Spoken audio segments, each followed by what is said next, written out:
먼지 쌓인 가죽 냄새가 희미하게 감도는 리스본 알파마 지구의 낡은 아파트. 72회의 세월이 내려앉은 마누엘 알메이다의 시간은 2년 전 아내 이네스가 숨을 거둔 그 순간에 멈춰 있었다. 평생을 바친 구두 가게는 정리한 지 오래. 이제 그의 곁을 지키는 것은 빛바랜 아내의 사진과 지독한 고독뿐이었다. 창밖으로는 파도의 애잔한 선율이 구불구불한 골목길을 따라 흘러들어왔고 그 슬픈 가락은 마누엘의 텅 빈 마음에 그대로 스며들었다. 사우다드, 포르투갈 사람들의 가슴에 깊이 새겨진 그 감정은 이제 마누엘의 전부였다. 유일한 친구이자 전직 경찰인 페드로 코스타가 가끔 찾아와 그의 등을 두드렸다. 이보게 마누엘, 언제까지 이렇게 지낼 건가? 세상 밖으로 좀 나가보게. 하지만 마누엘에게 세상은 이미 빛을 잃은 지 오래였다. 페드로는 답답한 마음에 그의 낡은 스마트폰에 노년층을 위한 데이팅 앱을 깔아주었다. 믿져야 본전 아닌가 친구. 그냥 구경이나 해보게. 마누엘은 떨떠름했지만 화면을 켜는 것 외에는 달리 할 일도 없었다. 손가락은 어색하게 화면 위를 헤맸다. 수많은 낯선 얼굴들 속에서 유독 한 사진이 그의 눈길을 사로잡았다. 자신을 예술품 복원가 소피아 로드리게스라고 소개하는 50대 초반의 여성. 지적이고 따뜻한 미소를 머금은 그녀의 얼굴은 이상하게도 젊은 시절의 이네스를 떠올리게 했다. 마누엘은 저도 모르게 심장이 뛰는 것을 느꼈다. 아주 오랜만에 느껴보는 거의 잊고 있었던 감정이었다. 용기를 내어 짧은 메시지를 보냈다. 안녕하세요. 답장은 금방 왔다. 안녕하세요, 마누엘 씨. 만나서 반가워요. 그렇게 멈춰있던 마누엘의 시간이 다시 흐르기 시작하는 듯했다. 하지만 그것은 또 다른 종류의 시간, 어쩌면 더욱 깊은 어둠으로 향하는 시간의 시작일 뿐이었다. 소피아와의 대화는 마른 땅에 스며드는 단비와 같았다. 그녀는 마누엘의 이야기에 귀 기울였고 그의 슬픔에 깊이 공감했다. 평생 구두만 만들어온 그의 투박한 삶, 이네스와의 소소했던 추억들까지 소피아는 마치 오래전부터 그를 알고 있었던 사람처럼 다정하게 반응했다. 매일 아침이면 그녀의 따뜻한 인사가 도착했고 잠들기 전까지 메시지는 끊이지 않았다. 때로는 전화로 그녀의 부드러운 목소리를 들을 수 있었다. 브라질에 체류 중이라는 그녀는 사업 때문에 잠시 떨어져 있지만 곧 리스본으로 돌아갈 계획이라고 했다. 마누엘 씨의 이야기를 들으면 마치 제 마음을 읽는 것 같아요. 저도 남편을 먼저 보냈거든요. 그 빈자리가 얼마나 큰지 아무도 모를 거예요. 그녀의 말은 마누엘의 가장 깊은 곳을 어루만졌다. 그는 소피아에게서 이네스의 그림자를 보았다. 아니 어쩌면 이네스가 소피아를 통해 다시 돌아온 것일지도 모른다고 생각했다. 그는 점점 더 소피아에게 의지하게 되었고 그녀와의 대화는 그의 황량한 일상의 유일한 빛이 되었다. 페드로는 가끔 마누엘의 얼굴에 떠오른 희미한 생기를 보며 안도하면서도 한편으로는 불안감을 감추지 못했다. 온라인에서 만난 사람을 너무 믿는 건 위험해, 마누엘. 하지만 사랑에 빠진 노인의 귀에는 친구의 충고가 들리지 않았다. 자네는 소피아를 몰라. 그녀는 천사 같은 사람이야. 어느 날 소피아에게서 다급한 연락이 왔다. 브라질에서 진행 중인 중요한 예술품 복원 프로젝트에 예상치 못한 문제가 발생했다는 것이었다. 당장 자금이 필요한데 은행 업무 시간은 이미 끝났고 혹시 500유로 정도만 빌려줄 수 있겠냐는 부탁이었다. 물론 금방 갚을게요, 마누엘 씨. 정말 죄송해요. 마누엘은 잠시 망설였지만 곤경에 처한 소피아를 외면할 수 없었다. 평생 남에게 돈을 빌려준 적도 거의 없었지만 그는 은행 앱을 열어 그녀가 알려준 계좌로 돈을 보냈다.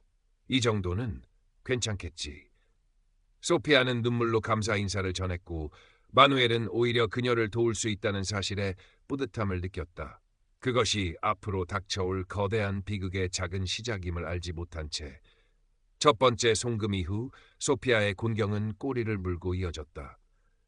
포르투갈에 있다는 외동딸이 갑자기 희귀병 진단을 받아 막대한 치료비가 필요하다는 소식이었다. 소피아는 전화기 너머로 흐느꼈고 마누엘은 아내 이네스를 간병하며 애태웠던 날들을 떠올렸다. 그는 망설임 없이 자신의 얼마 남지 않은 저축을 꺼내보냈다.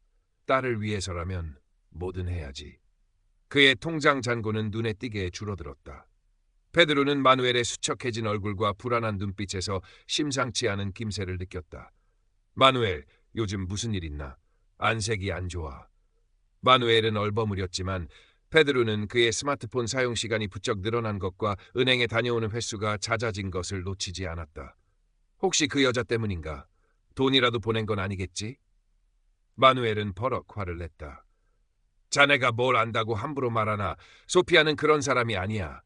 그녀는 지금 힘든 시간을 보내고 있을 뿐이라고. 두 친구 사이에 처음으로 날카로운 언쟁이 오갔고 마누엘은 페드로를 밀어내며 자신의 세계로 더욱 깊이 침잠했다. 소피아의 다음 이야기는 더욱 극적이었다. 브라질에서 믿었던 사업 파트너에게 사기를 당해 빈털터리가 되었고 마지막 남은 희망인 귀중한 예술품마저 빼앗길 위기에 처했다는 것이었다. 예술품을 되찾기 위한 소송 비용이 필요하다며 그녀는 이번에는 훨씬 큰 금액을 요구했다. 마누엘에게 남은 돈은 이제 아내 이네스가 남긴 얼마간의 유산뿐이었다. 그것은 단순한 돈이 아니었다. 이네스와 함께한 수십 년의 세월, 그들의 사랑과 추억이 담긴 마지막 보루였다. 그는 밤새 잠 못 이루고 뒤척였다. 이네스의 얼굴이 떠올랐다. 그녀라면 어떻게 했을까? 소피아의 절박한 목소리가 귓가에 맴돌았다. 마누엘, 당신만이 나를 구해줄 수 있어요. 결국 그는 떨리는 손으로 이네스의 유산이 담긴 통장을 해지했다. 이네스의 유산마저 소피아에게 보내고 난 후 마누엘의 삶은 텅 빈 껍데기만 남은 듯했다. 그는 이제 하루하루를 소피아가 약속한 함께할 미래만을 기다리며 버텼다.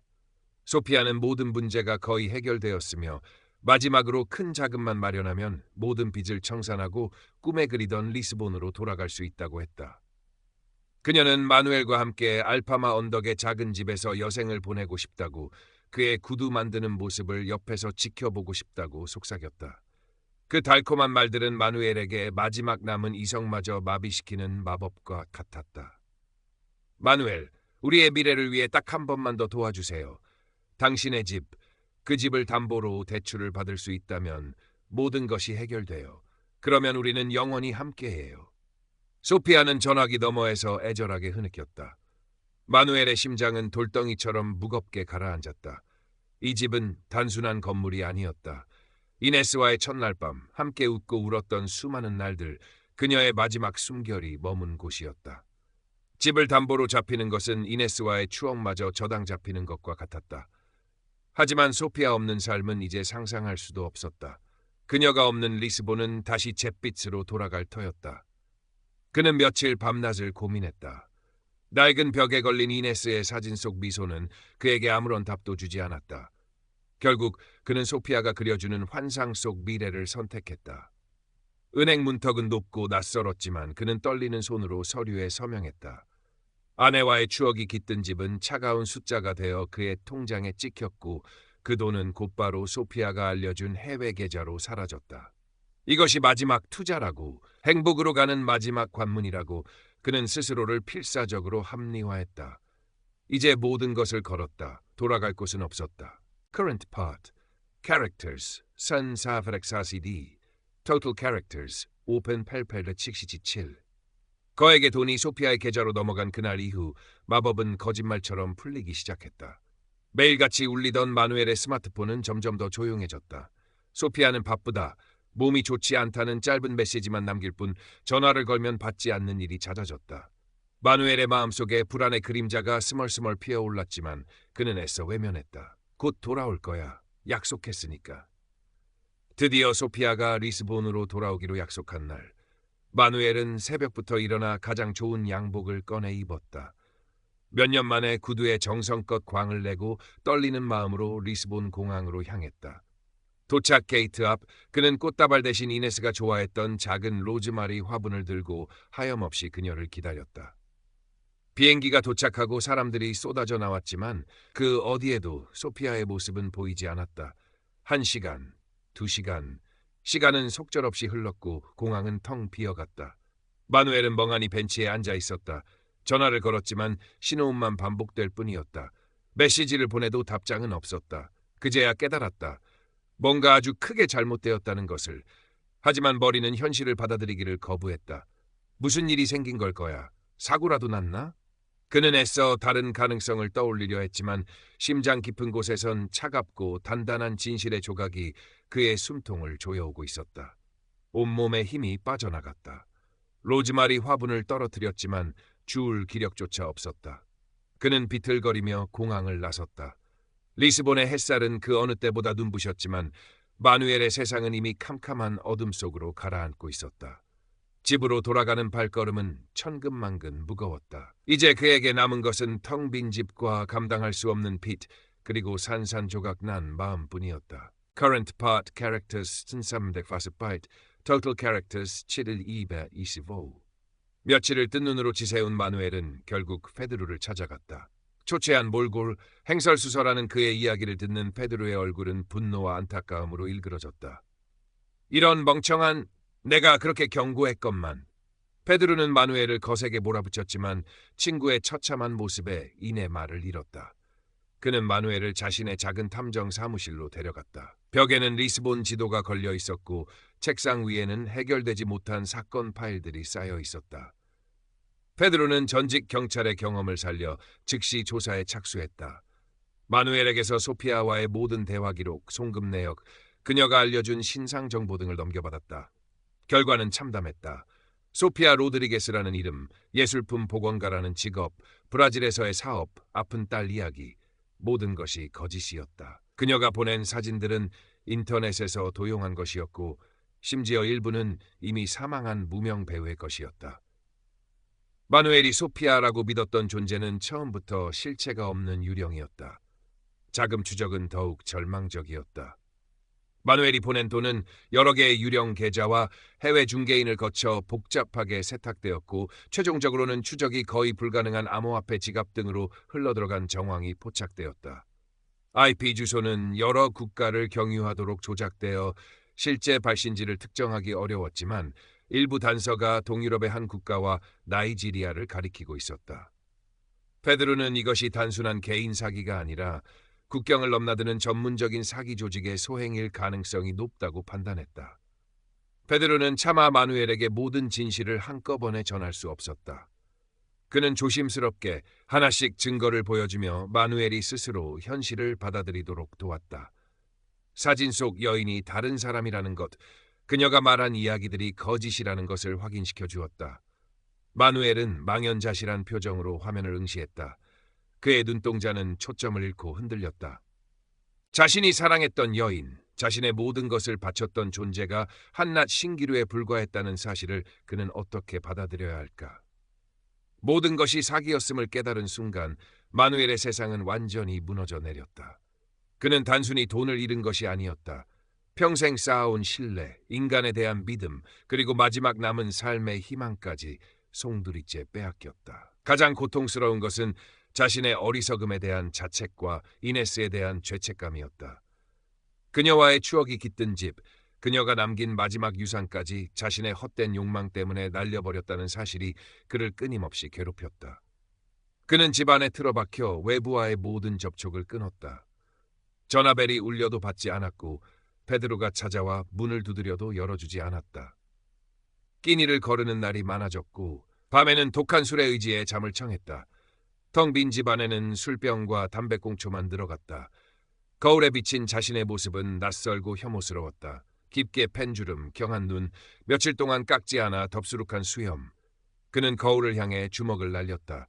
날카로운 파편이 바닥에 흩어지고 손등에선 붉은 피가 흘러내렸다. 하지만 그는 아무런 고통도 느끼지 못했다. 어느 날 밤 그는 이네스의 사진을 가슴에 품고 알파마 언덕 위 타구스 강이 내려다 보이는 곳으로 향했다. 차갑고 어두운 강물이 그의 발밑에서 넘실거렸다. 이네스, 미안하오. 내가 모든 것을 망쳤소. 이제 당신 곁으로 가겠소. 그는 강물을 향해 한 발짝 더 다가섰다. 바로 그때 어디선가 희미하게 파도 선율이 들려왔다. 젊은 시절 이네스와 함께 파도클럽에서 밤새도록 춤을 추었던 기억, 그녀의 웃음소리, 그녀의 따뜻했던 손길이 파노라마처럼 스쳐 지나갔다. 그는 주저앉아 오열했다. 죽음조차도 그의 고통을 해결해 줄 수 없다는 것을 그는 처절하게 깨달았다. 살아남아서 이 끔찍한 현실을 견뎌내야만 했다. 그것이 이네스에 대한 그의 마지막 속죄일지도 몰랐다. 페드로는 포기하지 않았다. 그는 매일 마누엘의 집 문을 두드렸고 문틈으로 작은 음식 꾸러미를 밀어 넣었다. 마침내 마누엘이 기력을 잃고 쓰러진 것을 발견한 페드로는 그를 자신의 집으로 옮겨 헌신적으로 돌보았다. 며칠간의 혼수 상태에서 깨어난 마누엘은 앙상하게 마른 자신의 팔을 보며 말없이 눈물만 흘렸다. 친구, 돈은 잃었지만 자네 자신까지 잃어서는 안 되네. 페드로는 마누엘의 곁을 지키며 끊임없이 그를 위로하고 격려했다. 그는 자신이 조사한 내용을 솔직하게 털어놓았다. 사기꾼을 잡거나 돈을 되찾는 것은 현실적으로 거의 불가능하다는 냉정한 사실과 함께 하지만 우리가 할 수 있는 최선은 다해보세. 적어도 그들이 누구인지 어떻게 이런 짓을 벌이는지 세상에 알려야 하지 않겠나? 페드로의 말은 잿더미가 된 마누엘의 마음에 아주 작은 불씨를 지폈다. 페드로는 마누엘을 대신해 변호사를 선임하고 경찰에 정식으로 사건을 신고했다. 인터폴에 공조 수사를 요청하는 절차도 밟았다. 물론 그 과정은 더디고 답답했으며 큰 기대를 걸기는 어려웠다. 하지만 페드로는 마누엘에게 진행 상황을 꾸준히 알리며 그가 완전히 희망을 놓지 않도록 도왔다. 시간이 약이라는 말은 때로는 잔인하게 들리지만 아주 느리게나마 마누엘의 상처는 딱지가 않기 시작했다. 그는 여전히 깊은 슬픔과 상실감에서 벗어나지 못했지만 적어도 술에 의지하거나 자신을 파괴하려는 행동은 멈추었다. 페드로의 집 거실 소파에 앉아 창밖을 멍하니 바라보는 시간이 길었다. 그는 자신의 어리석었던 행동들, 소피아와의 대화, 페드로의 경고를 무시했던 순간들을 끊임없이 복기했다. 고통스러웠지만 그것은 자신의 상처를 직면하는 과정이기도 했다. Current Part Characters 1301, Total Characters 1333. 어느 날 오후 마누엘은 페드로의 서재에서 먼지가 뽀얗게 쌓인 상자 하나를 발견했다. 그 안에는 자신이 평생 사용했던 낡은 구두 제작 도구들이 들어있었다. 망치, 송곳, 칼, 가죽 조각들, 그는 떨리는 손으로 익숙한 도구들을 하나씩 꺼내 만져보았다. 손때 묻은 나무 손잡이의 감촉, 희미하게 남아있는 가죽 냄새가 그의 기억 깊은 곳을 자극했다. 그는 무언가에 홀린 듯 낡은 가죽 조각 하나를 집어들었다. 그리고 송곳으로 조심스럽게 구멍을 뚫기 시작했다. 수십 년 만에 다시 잡아보는 도구였지만 그의 손은 마치 어제 일했던 것처럼 자연스럽게 움직였다. 서툴렀지만 그는 한 땀 한 땀 바늘을 꿰어 나갔다. 아무런 생각도 하지 않았다. 그저 손끝의 감각에만 집중했다. 시간이 얼마나 흘렀을까? 그는 작은 가죽 열쇠고리 하나를 완성했다. 완벽하지는 않았지만 분명 그의 손으로 만든 것이었다. 그는 완성된 열쇠고리를 물끄러미 바라보았다. 눈물이 차올랐지만 이번에는 절망의 눈물이 아니었다. 아주 오랜만에 느껴보는 작은 성취감 그리고 희미한 온기가 그의 가슴속에 퍼져나갔다. 페드로는 조용히 그 모습을 지켜보고 있었다.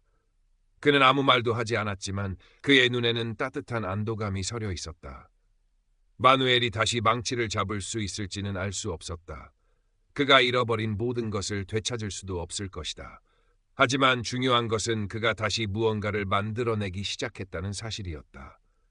파괴된 삶의 잔해 속에서 아주 작지만 분명한 희망의 싹이 트고 있었다. Current Part Character 2, Total Characters 1, 2, 5, 4, 5 시간은 무심하게 흘러 계절이 두어 번 바뀌었다.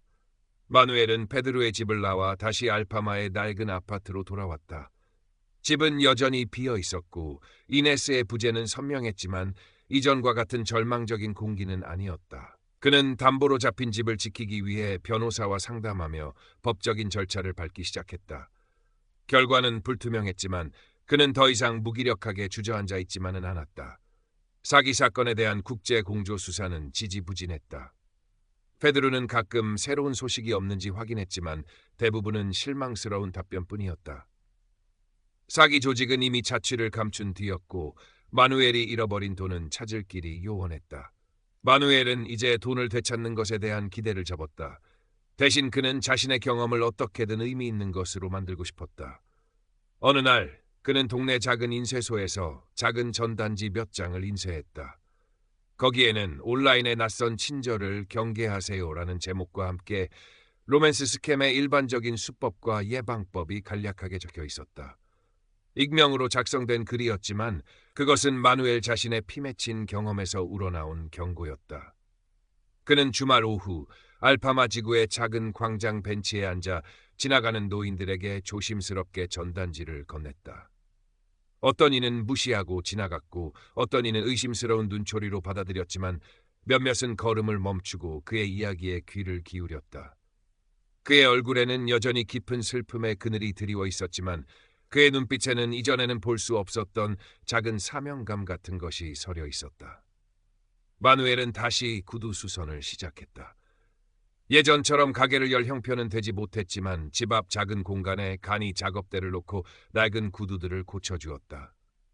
소문은 금방 퍼져 알파마의 이웃들이 낡은 신발들을 들고 그를 찾아왔다.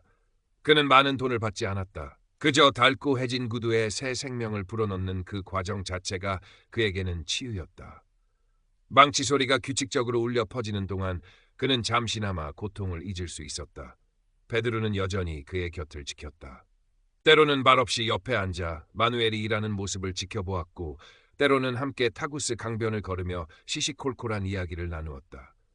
두 사람의 우정은 시련을 통해 더욱 깊어졌다. 베드로는 더 이상 마누엘의 과거를 질책하지 않았고 마누엘은 베드로 앞에서 자신의 약점을 숨기지 않았다. 저녁이면 마누엘은 창가에 앉아 LP 플레이어에 낡은 파두 음반을 올려놓았다. 아말리아 로드리게스의 목소리가 흘러나오면 그는 눈을 감고 그 선율에 몸을 맡겼다. 슬픔은 여전히 그의 삶의 일부였지만 이제 그 슬픔은 그를 잠식하지 않았다. 그것은 사우다드, 아련한 그리움과 함께 삶의 깊이를 더하는 무게감으로 그의 안에 자리 잡았다. 어느 해질 뉴트, 마누엘은 정성껏 수선한 낡은 구두 한 켤레를 젊은 파두 가수에게 건네고 있었다. 가수는 고마움의 표시로 즉석에서 슬픈 파두 한 곡을 불렀다. 마누엘은 작업대에 기대 앉아 그 노래를 들었다. 그의 등 뒤로 리스본의 석양이 붉게 물들고 있었다. 그의 그림자는 길고 외로웠지만 더 이상 절망적이지 않았다. 그의 얼굴에는 수많은 상실과 고통을 통과한 사람만이 가질 수 있는 깊고 잔잔한 평온함이 어려 있었다. 그는 여전히 알파마의 구두장이었고 그의 삶은 느리지만 분명히 앞으로 나아가고 있었다. 리스본의 마지막 파도는 그의 귓가에 그리고 그의 영혼 속에 오래도록 울려 퍼졌다. 마누엘의 작은 구두 수선대는 알파마 골목의 풍경 일부가 되었다. 관광객들은 호기심 어린 눈으로 그를 바라보았고 동네 사람들은 익숙하게 인사를 건네며 낡은 신발을 맡겼다. 그는 더 이상 큰 돈을 벌 생각도 잃어버린 과거를 되찾으려는 헛된 희망도 품지 않았다. 그저 매일 아침 작업대에 앉아 망치를 두드리고 바늘을 꿰매는 행위에 집중했다. 그의 손길을 거쳐 새 것처럼 변한 구두를 받아들고 기뻐하는 사람들의 미소를 보는 것이 그의 소박한 기쁨이었다. 온라인 사기 예방 전단지를 나눠주는 일도 꾸준히 계속했다. 처음에는 쭈뼛거렸지만 이제는 제법 익숙하게 자신의 경험담, 물론 익명으로 예시로 들며 노인들에게 경각심을 일깨워 주었다. 그의 진심 어린 경고에 몇몇 사람들은 실제로 의심스러운 연락을 차단하거나 피해를 막을 수 있었다는 이야기를 전해오기도 했다. 마누엘은 그럴 때마다 자신이 겪은 고통이 완전히 헛된 것만은 아니었음을 느끼며 작은 위안을 얻었다. 페드로는 가끔 국제경찰로부터 온 서류 뭉치를 들고 마누엘을 찾아왔다. 대부분은 수사 종결 혹은 용의자 특정 불가 통보였지만 한 번은 동유럽에서 활동하던 유사한 로맨스 스캠 조직 일부가 검거되었다는 소식이 담겨 있었다. 그들이 소피아와 관련된 조직인지는 확실하지 않았지만 베드로는 마누엘에게 그 소식을 전하며 말했다. 보게 마누엘, 세상은 그래도 조금씩 나아지고 있네. 자네의 용기가 누군가에게는 희망이 될 수도 있어. 마누엘은 더 이상 소피아를 증오하지 않았다. 증오는 너무 많은 에너지를 소모하는 감정이라는 것을 깨달았기 때문이다. 대신 그는 자신의 상처를 안고 살아가는 법을 배웠다. 이네스에 대한 그리움은 여전히 그의 가슴 한편에 깊이 자리하고 있었지만 이제 그 그리움은 죄책감이 아닌 그의 삶을 지탱하는 따뜻한 추억으로 남았다. 어느덧 마누엘의 74번째 생일이 다가왔다.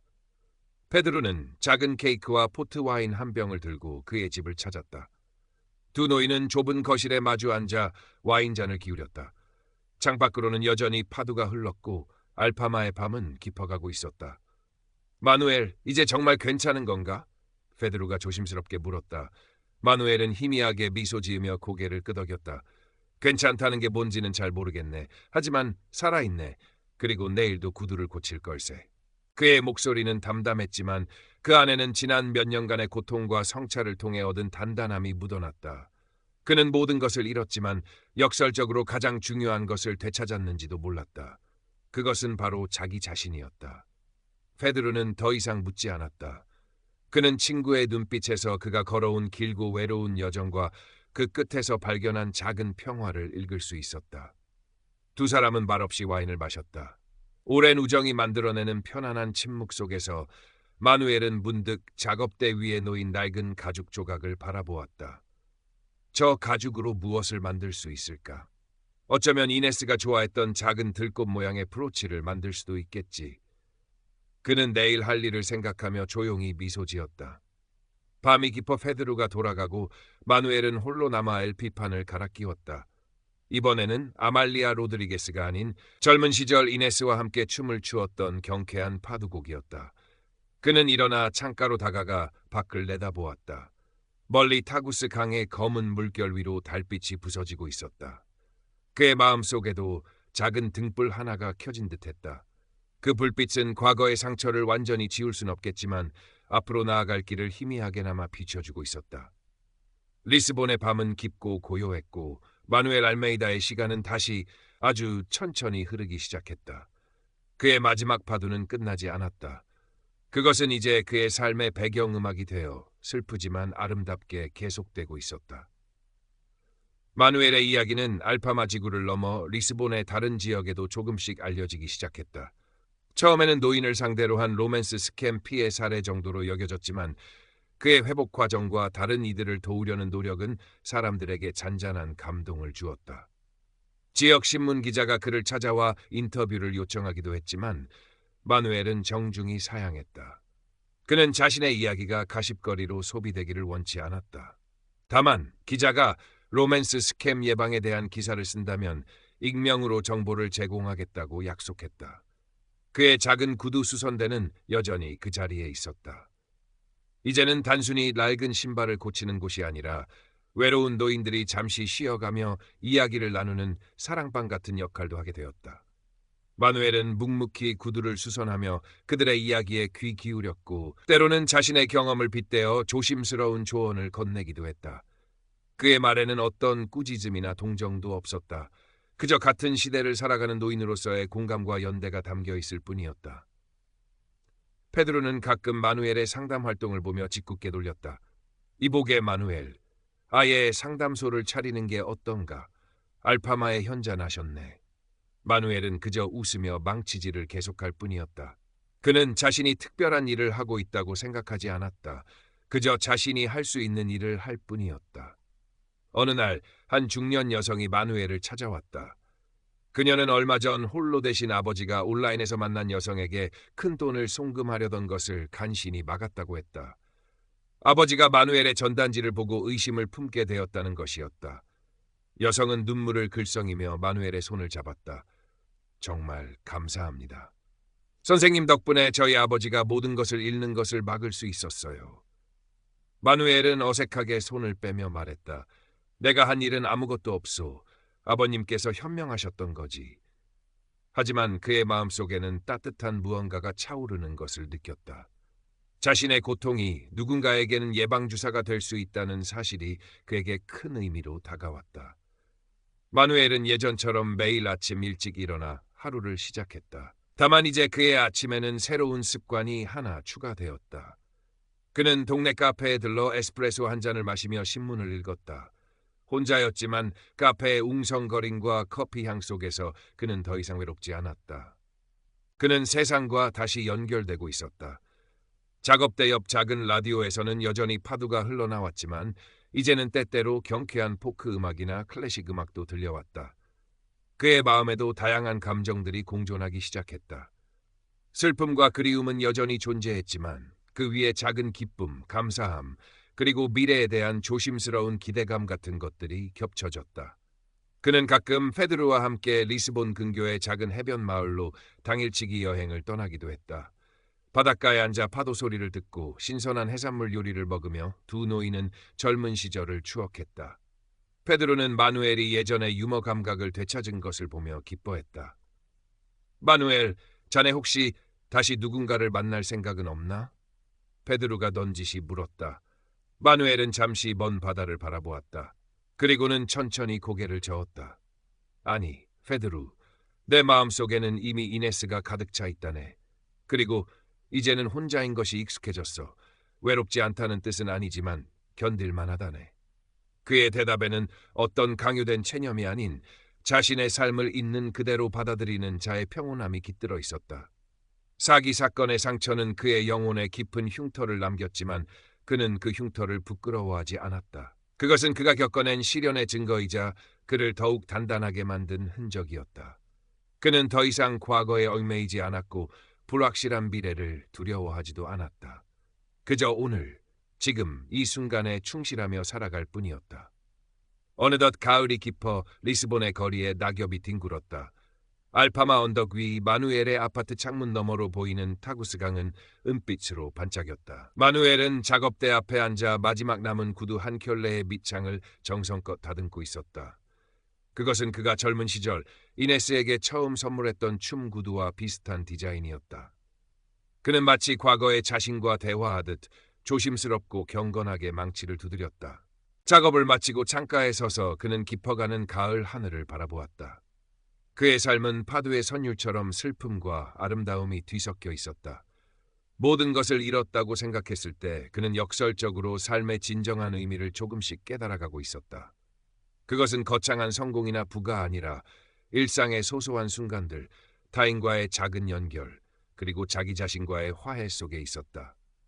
그는 더 이상 소피아라는 이름의 유령에 시달리지 않았다. 그녀는 그의 삶에 깊은 상처를 남겼지만 동시에 그를 잠에서 깨어나게 한 존재이기도 했다. 그는 자신의 취약함을 인정했고 인간의 외로움이 얼마나 쉽게 악용될 수 있는지 뼈저리게 깨달았다. 그리고 그 깨달음은 그를 더욱 겸손하고 신중한 사람으로 만들었다. 저녁 식사를 위해 페드루가 찾아왔다. 두 사람은 마누엘이 직접 만든 소박한 바칼야우 요리를 나누며 담소를 나누었다. 페드루는 마누엘의 얼굴에 드리워진 평온함을 보며 마음이 놓였다. 마누엘은 이제 정말로 자신의 삶을 되찾은 듯했다. 식사 후 마누엘은 페드루에게 자신이 오늘 완성한 구두를 보여주었다. 페드루는 감탄하며 구두를 살펴보았다. 솜씨는 여전하구먼 친구. 이걸 누구에게 줄 건가? 마누엘은 어깨를 으쓱하며 미소 지었다. 모르겠네. 그냥 만들고 싶었을 뿐이야. 그의 말에는 어떤 목적이나 이유 없이 그저 존재하는 것 자체로 충분하단 듯한 깊은 울림이 있었다. 그의 삶처럼 그의 마지막 파도는 여전히 연주되고 있었다. 때로는 슬프게, 때로는 담담하게, 그러나 결코 멈추지 않고. 시간이 흘러 마누엘은 여든을 바라보는 나이가 되었다. 그의 허리는 조금 더 굽었고 걸음은 느려졌지만 그의 눈빛은 여전히 또렷했다. 알파마의 작은 구두 수선대는 이제 그에게 없어서는 안 될 삶의 일부이자 세상과 소통하는 창구가 되었다. 그는 더 이상 돈을 벌기 위해 일하지 않았다. 그저 찾아오는 사람들의 신발을 고쳐주고 그들의 이야기를 들어주는 것만으로도 충분했다. 가끔 그는 자신이 겪었던 로맨스 스캠 사건을 떠올렸다. 이제 그 기억은 예전처럼 날카로운 고통을 동반하지 않았다. 마치 오래된 흉터처럼 희미한 아픔과 함께 그의 일부가 되어 있었다. 그는 자신의 경험을 통해 얻은 교훈을 잊지 않았다.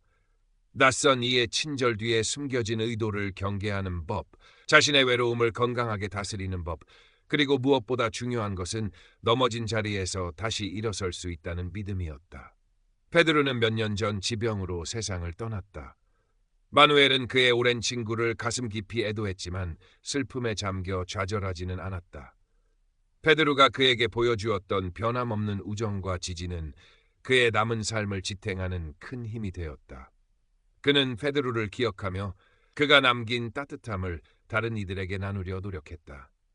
어느 맑은 봄날, 마누엘은 리스본시에서 주최하는 노인 복지 행사에 자원봉사자로 참여했다. 그는 자신의 작은 작업대에서 노인들의 낡은 신발을 무료로 수선해 주었다. 많은 노인들이 그의 주변에 모여들어 이야기를 나누었고 그는 차분하게 그들의 말에 귀 기울이며 따뜻한 미소를 건넸다. 그의 모습은 마치 알파마 언덕의 오래된 등대처럼 외롭고 지친 이들에게 작은 위안과 방향을 제시해주고 있었다. 행사가 끝나갈 무렵 한 젊은 여성이 다가와 그에게 작은 파도 악보를 건넸다. 그녀는 자신이 작곡가이며 우연히 마누엘의 이야기를 듣고 영감을 받아 곡을 썼다고 했다. 제목은 알파마의 구두장이었다. 마누엘은 악보를 받아들고 천천히 읽어 내려갔다. 그의 삶의 슬픔과 회복, 그리고 잔잔한 희망이 담긴 선율이었다. 그의 눈가에 이슬이 맺혔다. 그날 저녁 마누엘은 집으로 돌아와 젊은 작곡가가 선물한 악보를 피아노 위에 올려놓았다. 먼지가 쌓인 피아노는 이네스가 가끔 연주하던 것이었다. 그는 서툰 솜씨로 악보를 따라 건반을 눌렀다. 아름답지만 슬픈 멜로디가 낡은 아파트에 울려 퍼졌다. 그것은 그의 삶을 위한 진혼곡이자 동시에 새로운 시작을 위한 축가처럼 들렸다. 그는 더 이상 외롭지 않았다. 그의 곁에는 이네스와 페드로에 대한 따뜻한 추억이 있었고 그가 도움을 주었던 이웃들의 감사가 있었으며 무엇보다 자기 자신에 대한 깊은 이해와 연민이 있었다. 그는 자신의 삶이 완벽하지 않았음을, 수많은 실수와 후회로 얼룩졌음을 받아들였다. 하지만 그 모든 과정 속에서도 결코 희망을 놓지 않았고 마침내 자신만의 방식으로 삶의 의미를 찾아냈다는 사실에 조용한 자부심을 느꼈다. 창밖으로 보이는 리스본의 야경은 그 어느 때보다 아름다웠다. 수많은 불빛들은 저마다의 사연을 안고 반짝이고 있었다. 마누엘은 그 불빛들을 바라보며 생각했다. 어쩌면 삶이란 저마다의 빛과 어둠을 안고 살아가는 것인지도 모른다고. 중요한 것은 어둠 속에서도 작은 빛을 찾아 나아가려는 의지일 거라고. 그는 피아노 뚜껑을 닫고 작업대로 돌아갔다. 내일 수선해야 할 구두들이 그를 기다리고 있었다. 그는 낡은 가죽 조각 하나를 집어들고 조용히 미소 지었다. 그의 손길이 필요한 곳이 있다는 것, 그가 여전히 무언가를 만들어낼 수 있다는 사실이 그에게는 가장 큰 위안이었다. 리스본의 밤은 깊어갔고 알파마의 늙은 구두장이 마누엘 알메이다의 이야기는 그렇게 소박하지만 단단하게 계속되고 있었다. 그의 삶 자체가 한편의 긴 파도가 되어 세상의 모든 상실과 그럼에도 불구하고 이어지는 희망을 노래하고 있었다. 마누엘의 이야기는 그가 세상을 떠난 후에도 알파마 사람들의 기억 속에 오래도록 남았다. 그의 작은 구두 수선대는 사라졌지만 그가 남긴 따뜻함과 지혜는 골목길 구석구석에 스며들어 있었다. 사람들은 그를 알파마의 현자 혹은 상처 입은 치유자로 기억했다. 그의 삶은 로맨스 스캠이라는 끔찍한 비극으로 얼룩졌지만 그는 절망에 굴복하지 않고 오히려 그 상처를 통해 타인을 보듬는 더 깊은 사람으로 거듭났다. 그가 익명으로 나눠주었던 사기 예방 전단지는 누군가에 의해 복사되고 퍼져나가 리스본의 여러 노인 복지센터에 비치되기도 했다. 그의 이름은 없었지만 그의 진심 어린 경고는 여전히 많은 이들에게 도움을 주고 있었다. 젊은 작곡가가 썼던 알파마의 구두장이라는 파두곡은 리스본의 작은 클럽들에서 종종 연주되었다. 그 곡을 듣는 사람들은 애잔한 선율 속에서 한 노인의 깊은 슬픔과 고독, 그리고 마침내 찾아낸 잔잔한 평화와 희망을 느낄 수 있었다. 그 노래는 마누엘 알메이다라는 한 평범한 인간이 겪어낸 비극과 그 극복의 과정을 아름답게 승화시킨 작은 기념비와 같았다. 페드로가 운영했던 작은 탐정 사무실은 문을 닫았지만 그가 마누엘을 돕기 위해 고군두에트던 기록들은 그의 아들에 의해 보관되었다. 언젠가 그 기록들이 세상에 알려진다면 그것은 단순히 한 노인의 사기 사건 보고서가 아니라 절망 속에서도 희망을 찾으려 했던 인간의 의지와 변함없는 우정에 대한 증언이 될 것이었다. 마누엘이 살았던 알파마의 낡은 아파트는 새로운 주인을 맞았다. 하지만 창가에는 여전히 그가 마지막으로 만들었던 작은 가죽 열쇠고리가 걸려 있었다. 그것은 마치 그의 영혼처럼 타구스 강에서 불어오는 바람에 조용히 흔들리며 이곳에 살았던 한 남자의 이야기를 속삭이는 듯했다. 그의 삶은 끝났지만 그의 이야기는 끝나지 않았다. 그것은 리스본의 오래된 골목길처럼 시간 속에 새겨져 영원히 남아있을 터였다. 마누엘 알메이다의 삶은 우리에게 많은 것을 생각하게 한다.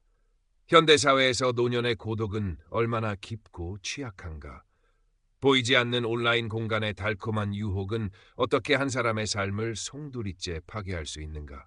그리고 그 모든 절망 속에서도 인간은 어떻게 다시 일어설 수 있는가? 그는 특별한 영웅이 아니었다.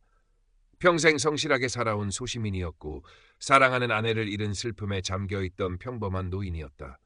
그는 외로움 때문에 실수를 저질렀고 그 대가는 혹독했다. 하지만 그는 자신의 실수를 인정하고 고통을 직면했으며 마침내 자신만의 방식으로 상처를 치유하고 삶의 의미를 되찾았다. 그의 여정은 로맨스 스캠 피해자뿐만 아니라 삶의 예기치 않은 시련 앞에서 좌절하고 힘겨워하는 모든 이들에게 깊은 울림을 준다. 그의 이야기는 또한 공동체의 중요성을 일깨운다. 만약 페드로라는 헌신적인 친구가 없었다면, 만약 알파마의 이웃들이 그의 작은 수선대를 찾아와 온기를 나누지 않았다면, 마누엘은 과연 절망의 늪에서 빠져나올 수 있었을까? 인간은 홀로 살아갈 수 없는 존재이며 서로에게 기댈 때 비로소 상처를 극복하고 다시 나아갈 힘을 얻는다는 평범한 진리를 그의 삶은 보여준다. 오늘날에도 온라인 로맨스 스캠은 더욱 교묘한 방식으로 수많은 피해자를 낳고 있다. 마누엘의 이야기는 단순한 과거의 이야기가 아니라 지금 우리 곁에서 벌어지고 있는 현실에 대한 경고이다. 우리는 그의 삶을 통해 낯선 이의 친절을 의심하는 신중함, 주변의 외로운 이웃에게 관심을 갖는 따뜻함,